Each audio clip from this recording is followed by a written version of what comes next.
Salvador de nuestra adoración. Venid, cantemos su loor de todo corazón. Ensalcemos a Jesús, aclamemos con júbilo. Aleluya, aleluya, aleluya. Amén. Jesús es digno del amor de los que redimió. Es digno de una vida fiel, de celo y devoción. Ensalcemos a Jesús, aclamemos con júbilo. Aleluya, aleluya, aleluya. Amén. Si somos salvos por Jesús, debemos elevar un cántico de gratitud y culto sin cesar. Ensalcemos a Jesús, aclamemos con júbilo. Aleluya, aleluya, aleluya. Amén.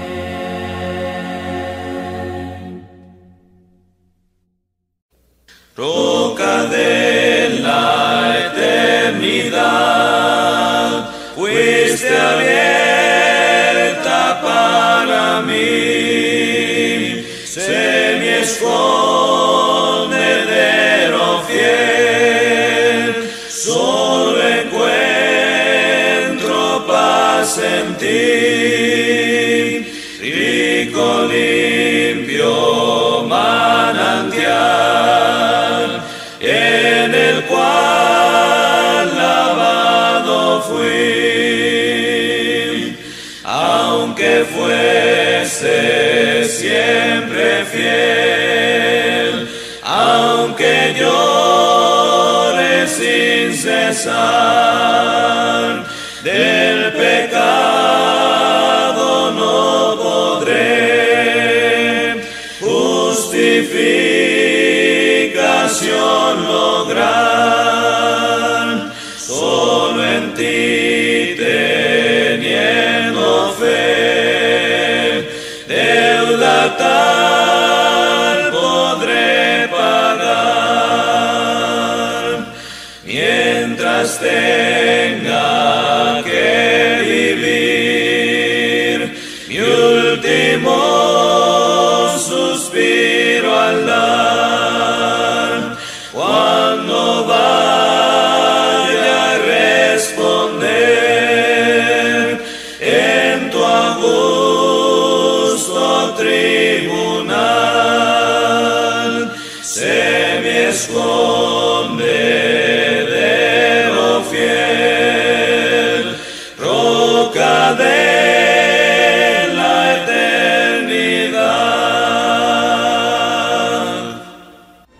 La lección de hoy tiene este título: Dos grandes males. Fíjese que está basada en el libro de Jeremías. En el capítulo 2, versículo 13, nosotros podemos leer: porque dos males ha hecho mi pueblo.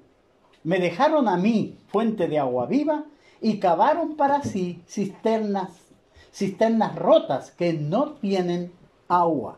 El reclamo de Dios para el pueblo de Israel. Fíjese que hay un mensaje muy interesante para nosotros. Echando un vistazo al contexto histórico, esto sucedió alrededor de 600 años antes de Cristo. Judá se enfrentaba a tiempos difíciles. El reino del norte, Israel, estaba en cautiverio en Asiria, pero Judá estaba presentando problemas. teníamos dos reyes, Menasés y su hijo Amón, reyes muy malos. Habían dirigido a la nación en idolatría, pero el joven Josías, hijo y nieto de los reyes malos, era una persona diferente y él se esforzó para que la nación volviera a Dios. Una difícil tarea de él, pero fíjese que a pesar de que su padre y su abuelo fueron delante de Dios personas muy malas, él era bueno y luchó para volver el corazón del pueblo hacia Dios. Cuando llevaba 13 años de reinado Josías, Dios llamó a un joven sacerdote para ser su profeta. Su nombre era Jeremías y lo podemos leer aquí en Jeremías 1. Dice: las palabras de Jehová, hijo de Alcía, de los sacerdotes que estuvieron en Anatot, de la tierra de Benjamín, palabra de Jehová, que le vino a los días de Josías, hijo de Amón, rey de Judá, en los años 13 de su reinado.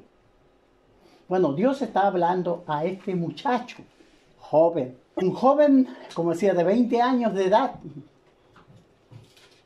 Era reacio a hablar según el versículo 1:6. Y yo dije, Señor Jehová, he aquí que no sé hablar porque soy niño. O sea, era muy joven. Pero Dios no aceptó la juventud como rechazo, ni siquiera su timidez como excusa para usar a este joven. Fíjese, es muy interesante ver en la historia de Israel cómo Dios a través de jóvenes se manifestó, mostró su poder, honró la fe de ellos. Y aquí tenemos un buen caso de un muchacho. Fíjese que en su primera misión como profeta de Dios, Jeremías fue enviado a entregar un punzante mensaje al pueblo de Judá, recordando su fidelidad en tiempo pasado, hablándole a este remanente del pueblo de Dios, recordándole su fidelidad en los tiempos pasados. Dice Jeremías 2 del 1 al 3, y vino a mí palabra de Jehová diciendo, anda y clama a los oídos de Jerusalén, diciendo, así dice Jehová, me he acordado de ti, de la fidelidad de tu juventud, del amor de tu desposorio, cuando andabas en pos de mí en el desierto, en tierra no sembrada. Santo era Israel a Jehová, primicia de sus nuevos frutos. Todos los que le devoraban eran culpables. Mal venía sobre ellos, dice Jehová. Entonces, esta era la exposición, lo que él tenía que decir delante del pueblo, recordándole su fidelidad. La casa de Jacob y todas las familias de la casa de Israel, lamentándose de su apostasía en la idolatría. Fíjese que antes habían sido fieles y habían visto la misericordia de Dios, la mano de Dios en favor de ellos, protegiéndole, ayudándole. Pero ellos habían apostatado a esa forma de conducirse. Dice en Jeremías 2, del 4 al 11, oíd la palabra de Jehová, casa de Jacob, y todas las familias de la casa de Israel. Así dijo Jehová, ¿qué maldad hallaron en mí vuestros padres que se alejaron de mí y se fueron tras la vanidad y se hicieron vanos? Y no dijeron, ¿dónde está Jehová que nos hizo subir de la tierra de Egipto, que nos condujo por el desierto, por una tierra desierta y despoblada, por tierra seca, de sombra de muerte? No pasó varón, ni habitó hombre. y os introduje en tierra de abundancia, para que comieseis de sus frutos, pero entrasteis y contaminasteis mi tierra, e hicisteis abominable mi heredad. Los sacerdotes no dijeron, ¿dónde está Jehová?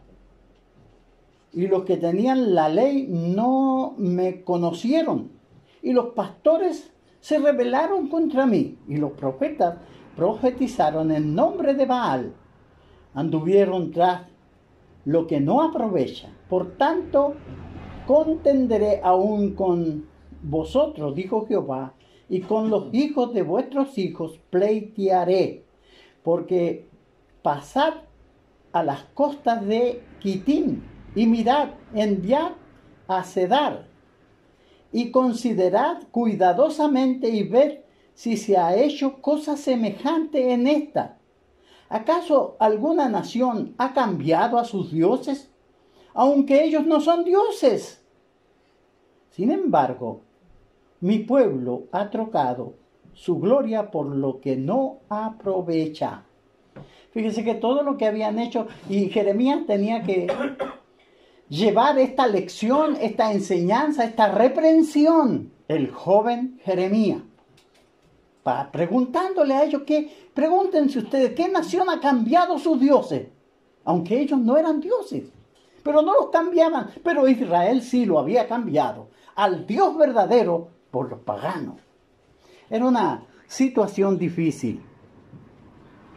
Entonces el profeta hace un llamado a que los cielos miran con asombro y gran temor, ya que Dios acusó a su pueblo de cometer dos grandes males.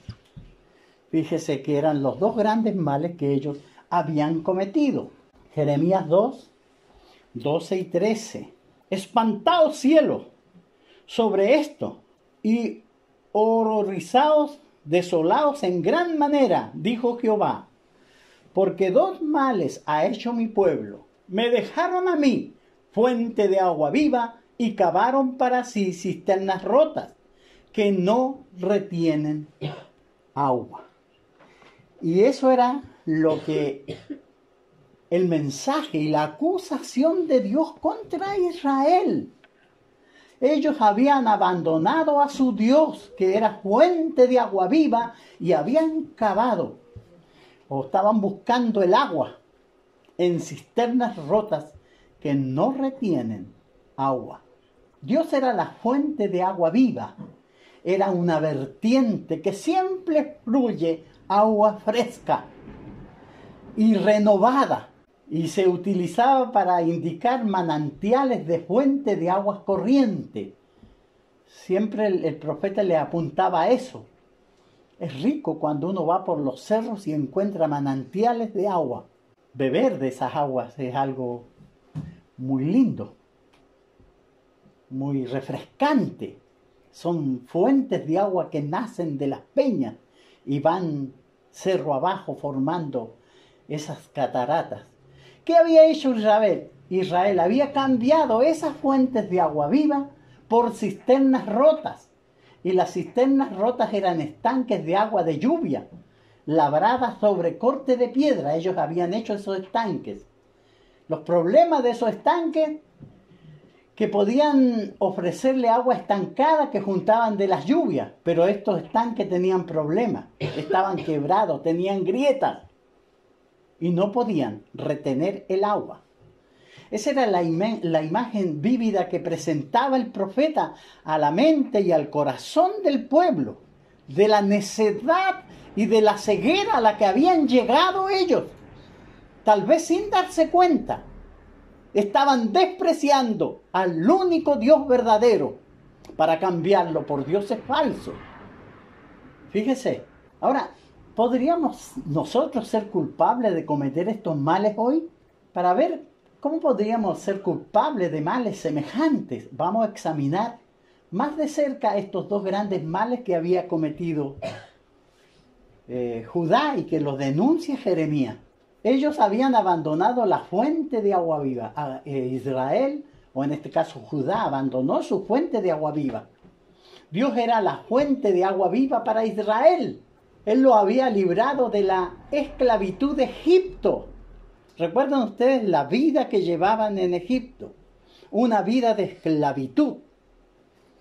No eran dueños de nadie, sino que eran los esclavos de la nación. Pero Dios lo había sacado con mano poderosa. Había mostrado el Dios de Israel el poder del Dios supremo, desafiando con las pestes, con las 10 plagas, a cada una de las deidades egipcias. Fíjese, derrotando todo eso y sacándolo con mano poderosa, mostrándole a Israel que Él era el único Dios verdadero. Y les llevó a través de vagar por el desierto, como dice el Jeremías 2:6. Y les llevó a la tierra que fluía leche y miel. Con toda la experiencia que habían recogido de ese Dios verdadero que se había manifestado para protegerle. Imagínense de noche en el desierto, esa llama de fuego, columna de fuego que les calentaba en el frío. Y en medio del desierto, en medio del calor del día, esa nube que les protegía. Era Dios quien iba con ellos. ¿Y qué hablar de la roca que les dio agua? Del maná que descendió del cielo y cuando pidieron carne, cómo cayeron las codornices y comieron hasta que se hastiaron. Dios mostrando su poder a Israel. Pero Israel olvidó a su Dios a partir de sus propios sacerdotes y gobernantes. Dice el 2:8. Los sacerdotes no dijeron, ¿dónde está Jehová? Y los que tenían la ley no me conocieron. Y los pastores se rebelaron contra mí. Y los profetas profetizaron en nombre de Baal. Anduvieron tras lo que no aprovecha. Se embelezaron en la falsedad de la cultura reinante en ese momento, los Baales. Pero ellos sabían que no eran los dioses verdaderos. Y esto traspasó de una generación a la otra. Y la comparación, a diferencia de las otras naciones que sí eran fieles a sus dioses cuando ellos no eran dioses verdaderos. Fíjese, no cambia. Pero Israel sí había cambiado al verdadero por el falso. Israel había cambiado la gloria de Dios en cosas que no benefician, que solo le iban a traer problemas y solo le iban a traer dificultades. Ahora nosotros nos atrevemos a abandonar nuestra fuente de agua viva. Fíjese que nosotros sabemos que Dios es el único Dios verdadero. La Biblia me da suficiente argumento para que yo afiance mi fe y la haga crecer, que conozca a su Hijo Jesucristo, porque la vida sobre esta tierra ya sabemos que es momentánea, no es larga vida, sino que es corta vida. Y la vida verdadera es la que viene después de la muerte, y nosotros nos estamos preparando para esa vida. Mientras vivimos en esta tierra no nos podemos envalentonar en las cosas físicas de esta tierra, sino que tenemos que poner nuestra mirada en la espiritual, en la celestial, en la vida que sí es verdadera, que es eterna. Nosotros tenemos nuestra fuente de agua viva. Recordemos lo que Jesús prometió durante su ministerio, aquí en el Evangelio de Juan.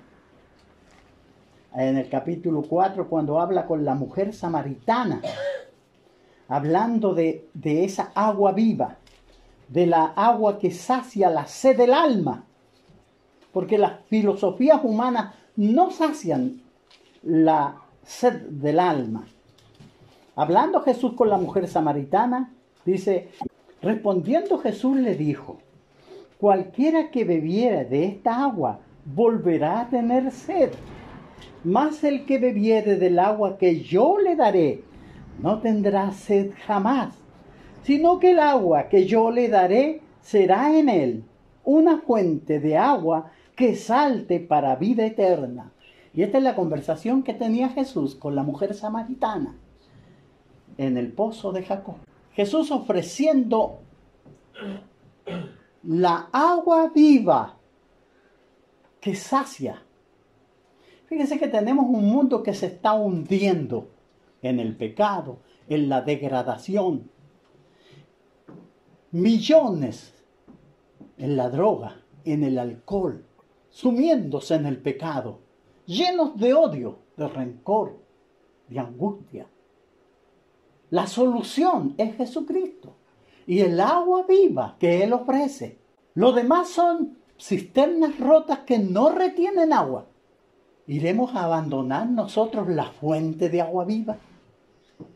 Si alguno de nosotros necesita agua, pero no agua viva, tal vez busque y nunca encontrará la paz del alma. Pero el agua que Jesús ofrece es agua viva. Saber que tengo un Dios que me ama, que a pesar de mis debilidades y flaquezas y pecados, si yo voy a Él y le confieso y me arrepiento, Él me perdona y pone paz a mi alma. Eso solo lo da Jesucristo. No hay nadie que pueda dar eso. Por eso Él hablaba de esta agua viva. El que beba de esta agua, la agua del pozo, volverá a tener sed. Pero el que bebe del agua que yo le daré, no tendrá sed. Jamás. Por eso la paz nuestra no se basa en la riqueza que podamos tener, ni en la condición social que alcancemos, ni en ninguna otra cosa. La paz que yo mantengo y puedo hacer florecer en mi corazón depende de Dios y de mi fe en Él. Cuando todo el mundo está intranquilo, yo puedo tener paz y puedo tener felicidad. Jesús habló de esto para todos los que creen. Y aquí en el 7:39, en ese día, en el día de la fiesta de los tabernáculos, dice el 37 de Evangelio de Juan, capítulo 7, en el último y gran día de la fiesta, Jesús se puso de pie y alzó la voz diciendo: si alguno tiene sed, venga a mí y beba. Y el que cree en mí, como dice la Escritura, de su interior correrán ríos de agua viva. Esto dijo del Espíritu que había de recibir los que creyeren en Él, pues aún no había venido el Espíritu Santo, porque Jesús no había sido aún glorificado. Ríos de agua viva. Y es lo que necesita esta sociedad. Necesita a Cristo, necesita el poder del Evangelio, necesita entender que están perdidos y que no hay ninguna filosofía que les dará la paz que necesitan. Eso solo se encuentra en Jesucristo. Entonces nosotros no podemos abandonar nuestra fuente de agua viva, por muy atractiva que aparezcan las cisternas rotas, aunque estén pintadas de vivos colores, no sacian. Es Jesucristo el que sacia. Nosotros tenemos nuestra fuente de agua viva, que también nos promete después de esta vida. Ahí en Apocalipsis 7:17, nosotros podemos leer también sobre esta promesa o sobre esta bendición. Porque el Cordero que está en medio del trono los pastoreará y los guiará a la fuente de agua viva. Y Dios enjugará toda lágrima de los ojos de ellos.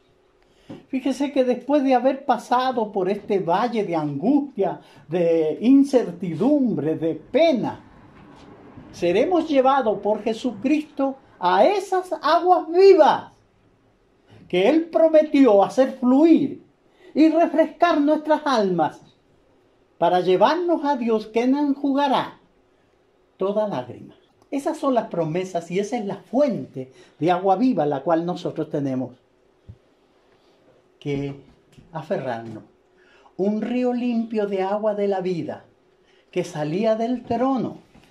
Dice ahí en Apocalipsis 22, en el versículo 1. Después me mostró un río limpio de agua de vida, resplandeciente como cristal, que salía del trono de Dios y del Cordero. Fíjese que las muchas filosofías te pueden prometer paraísos acá en la tierra, pero la verdadera vida la ofrece Dios. La realidad. Porque todos los hombres pueden ofrecer cosas. ¿Cuánto? Si vamos a vivir 80, 90 años. ¿Y después qué? Pero la vida te hace extender la promesa de Dios. Esta agua viva te llevará más allá, aún después de la muerte, siendo reconocido por ese Dios que veníamos a adorar en esta sala pequeña. No somos populares, ni la iglesia más grande, ni siquiera tenemos un templo con famosas esculturas como lo hay en muchos países declarados monumentos nacionales. Nosotros no. Juntos componemos ese templo espiritual donde Dios mora en espíritu y se junta para recibir las adoraciones de quienes le aman. Y vibramos con esa relación con nuestro Dios, sabiendo que un día estaremos, sí, en su trono, lavando nuestras tristezas y penas en ese río de agua viva. Nosotros sí tenemos una fuente de agua viva. Dejar la fuente de agua viva se produce cuando se sustituye con cisternas rotas. Cuando sacamos la fe de la palabra de Dios y la ponemos en ideologías humanas, en cisternas rotas que sus aguas no sacian la sed. Se da cuenta que la gente que abandona la fe en Cristo, yo sé de personas que ahora andan consultando a los espiritistas, el tarot, buscando paz, porque abandonaron la fuente de agua viva. Consideremos lo que Judá había hecho, siguiendo a dioses como Baal y los falsos profetas que hablaron en nombre de Baal. Ya ellos dejaron a Dios para ponerse a proclamar y profetizar en nombre de un Dios falso, que les daría la comodidad que ellos andaban buscando, que era una falsedad. Solo Dios da la paz que el hombre necesita. Y nosotros, fíjese que estamos ante la posibilidad real de apartarnos del Dios vivo. Hebreos 3, 12 y 14. Nos dice: mirad, hermanos, que no haya en ninguno de vosotros corazón malo de incredulidad, para apartarse del Dios vivo. Antes, exhortaos los unos a los otros cada día, entre tanto se dice hoy, para que ninguno de vosotros se endurezca por el engaño del pecado. Porque somos hechos participantes de Cristo, con tal que retengamos firmes hasta el fin nuestra confianza del principio. Entonces es lo que tenemos que mirar en tiempos de confusión, en tiempos de inseguridad. Tenemos que mirar que no haya entre nosotros algún hermano que tenga corazón malo de incredulidad, que ponga en tela de juicio el plan de Dios, la promesa de Dios y el evangelio de esperanza de vida eterna, para cambiarlo por las teorías y filosofías humanas. Tenemos que cuidarnos y tenemos que exhortarnos cada día, mientras se dice hoy. ¿Para qué? Dice: para que ninguno de vosotros se endurezca por el engaño del pecado. Porque es así, el pecado es muy engañoso y puede agarrar en sus alas a los que no tienen la fe firme en la promesa de Dios. Nosotros somos hechos participantes de Cristo, de la esperanza. Él es nuestro Redentor y nos promete llevarnos con Él a reinar al cielo. Pero nosotros no tenemos que perder la confianza del principio y poner siempre nuestra fe en la palabra de Dios. Entonces, estamos cavando nosotros cisternas rotas. Nosotros podemos ser culpables de ir tras dioses falsos hoy, tal como el materialismo, la inmoralidad, que son formas de idolatría. Efesios 5:5 nos dice, porque sabéis esto, que ningún fornicario o inmundo o avaro que es idólatra tiene herencia en el reino de Cristo y de Dios.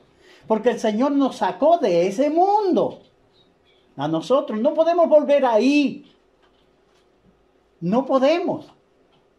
No hay herencia para los que abandonan la invitación que ha hecho Cristo de llevarnos al cielo con Él. Por eso en Colosenses 3:5 se nos manda, fíjese que en vez de alimentar estas cosas que nos sacarán de la comunión de Dios, y vamos a buscar la felicidad en cisternas rotas y no en la palabra de Dios ni en la fe que Él ha hecho nacer en nuestros corazones. Se nos manda entonces a hacer morir lo terrenal en nosotros. ¿Y qué es lo terrenal? Dice fornicación, impureza, pasiones desordenadas, malos deseos y avaricia, que es idolatría. La mayoría de las filosofías reinantes apuntan o levantan alguna de estas cosas y hacen abandonar la fe. Nosotros podemos estar cavando cisternas rotas. Podemos ser culpables de seguir a falsos maestros. Ahí en 2 de Pedro 1-3, la versión Palabra de Dios para Todos, dice, en el pasado hubo falsos profetas entre el pueblo de Dios, así como también lo habrá entre ustedes.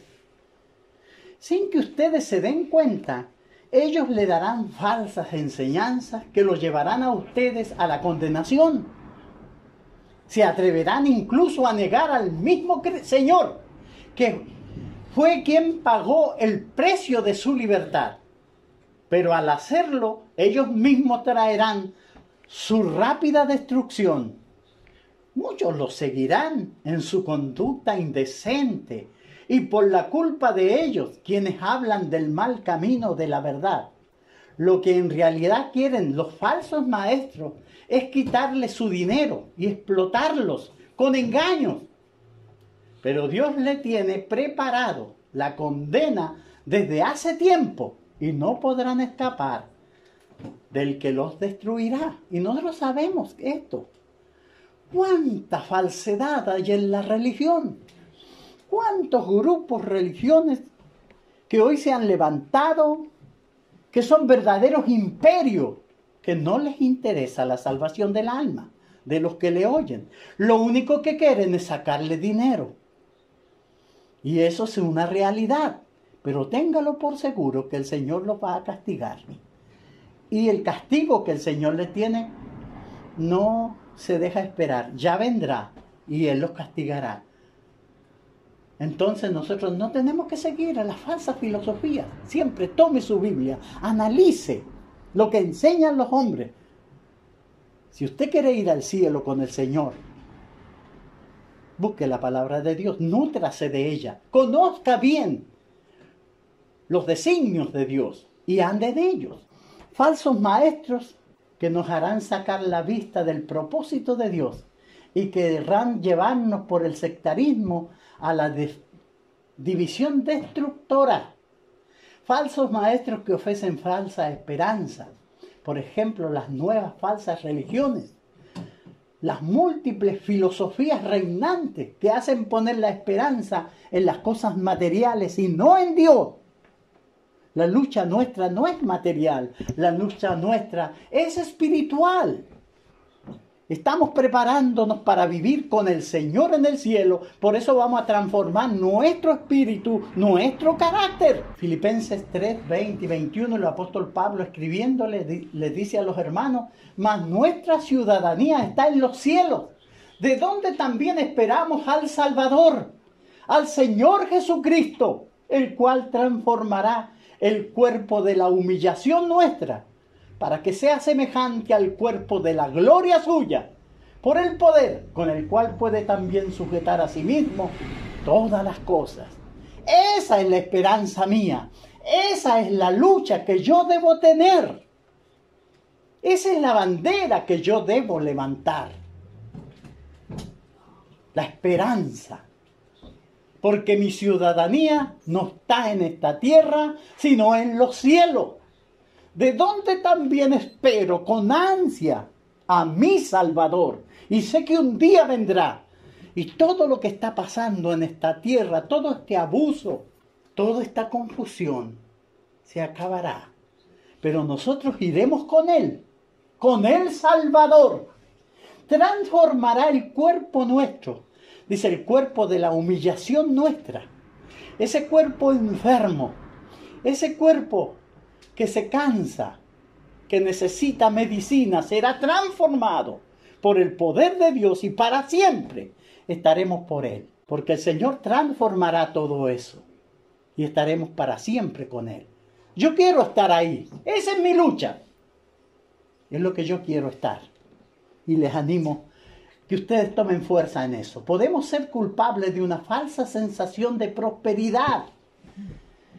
Fíjese que lo que le decía el Señor a la iglesia ahí en Apocalipsis capítulo 3, en el versículo 17 y 18, a la iglesia en la Odisea. Porque tú dices, yo soy rico y me he enriquecido y de ninguna cosa tengo necesidad. Y no sabes que tú eres un desventurado, miserable, pobre, ciego y desnudo. Por tanto, yo te aconsejo que de mí compres oro refinado en fuego, para que seas rico, y vestiduras blancas para vestirte, y que no se descubra la vergüenza de tu desnudez, y unge tus ojos con colirio para que veas. Fíjese, podemos creer que nos encontramos espiritualmente seguros cuando podemos estar en grave peligro de caer. 1 Corintios 10:12, el que esté firme, mire que no caiga. Entonces podemos ser culpables de dejar a Dios para seguir doctrinas y filosofía de hombre. ¿Dónde está la mira nuestra? ¿Dónde está la mira suya? ¿Qué tanto hablamos de Cristo? ¿Qué tan importante es Él para nosotros? ¿Qué hay en mi mente hoy? ¿Cuántas veces al día pienso en mi Salvador? ¿Qué tiempo de mis días, del día que vivo, lo dejo para darle honra y gloria, para decirle que yo estoy consciente de su existencia, que le amo y que quiero servirle y que quiero hacer su voluntad? ¿O estoy enceguecido por las cosas que suceden y ya he dejado de buscar a mi Salvador para agradecerle y darle gloria y honra? Tenemos que cuidarnos de eso. En fin, como conclusión, Israel abandonó a Dios, la fuente de agua viva, la verdadera prosperidad y la felicidad. Lo hizo cuando cavó para sí cisternas rotas, se unieron a los ídolos en una conducta de incredulidad, excesos y ceguera, porque no entendían el propósito por el cual Dios los sacó de la tierra de Egipto y los puso en la tierra prometida. ¿Cuánto más sería un exceso de insensatez y ceguera de nuestra parte hoy para abandonar a Dios y descuidar nuestra devoción y obediencia a la palabra de Dios, para pasar más tiempo bebiendo en las cisternas rotas, las enseñanzas y tradiciones de los hombres, abandonando la fuente de agua viva, que es la bendita palabra de Dios? El hombre bueno, de las cosas buenas que hay en su corazón saca. El hombre malo, de lo malo que hay en su corazón, es lo que saca. ¿De qué estamos llenando nuestro corazón? Es la pregunta que debemos de hacernos. Entonces, estemos atentos a la maravillosa invitación que se registra a fines del libro de Apocalipsis. Y el Espíritu y la esposa dicen, ven. Y el que oye diga, ven. Y el que tiene sed, venga. Y el que quiera, tome del agua de la vida, gratuitamente. Entonces, ¿está usted bebiendo del agua de la vida? ¿O confía en las cisternas rotas que no retienen agua? Maranata, Cristo viene. Las palabras que dice Pablo, 1 Corintios 16, 22. Cristo viene pronto. Esa es mi esperanza. Eso es lo que yo espero. Esa es la verdadera liberación. Esa es la verdadera justicia. Cristo viene. Y yo estoy preparándome para esa venida. Gracias, hermano. En mi Señor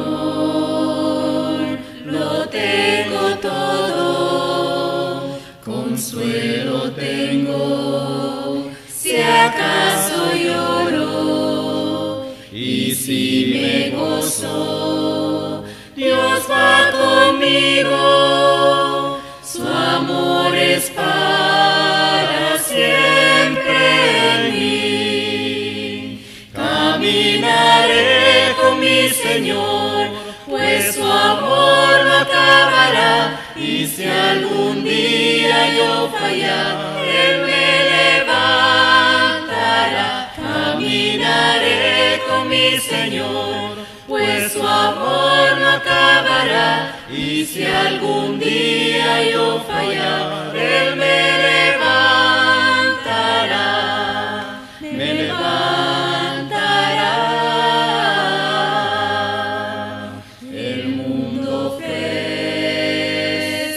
vanidades, el hombre quiere frivolidades, nos da consuelo el Dios del cielo cuando buscamos su amistad. Caminaré con mi Señor, pues su amor no acabará, y si algún día yo fallar, Él me levantará. Caminaré con mi Señor, pues su amor no acabará, y si algún día yo fallar, Él me levantará, me levantará.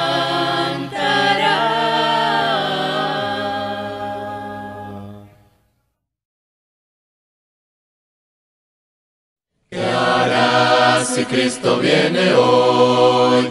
Podrás decir yo listo estoy.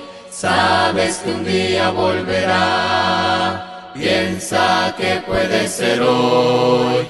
Prepárate, prepárate, prepárate a venir al encuentro con tu Dios.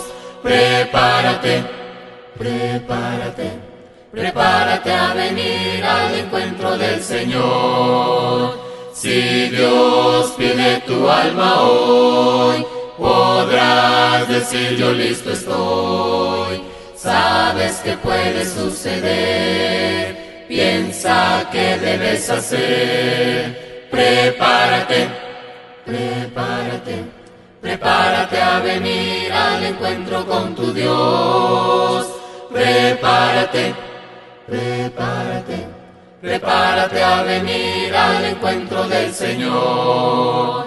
Si tú quieres ser salvo hoy y estar listo ante el Señor, sabes lo que debes hacer. Ven hoy, confiesa ya tu fe. Prepárate, prepárate, prepárate a venir al encuentro con tu Dios. Prepárate, prepárate, prepárate a venir al encuentro del Señor.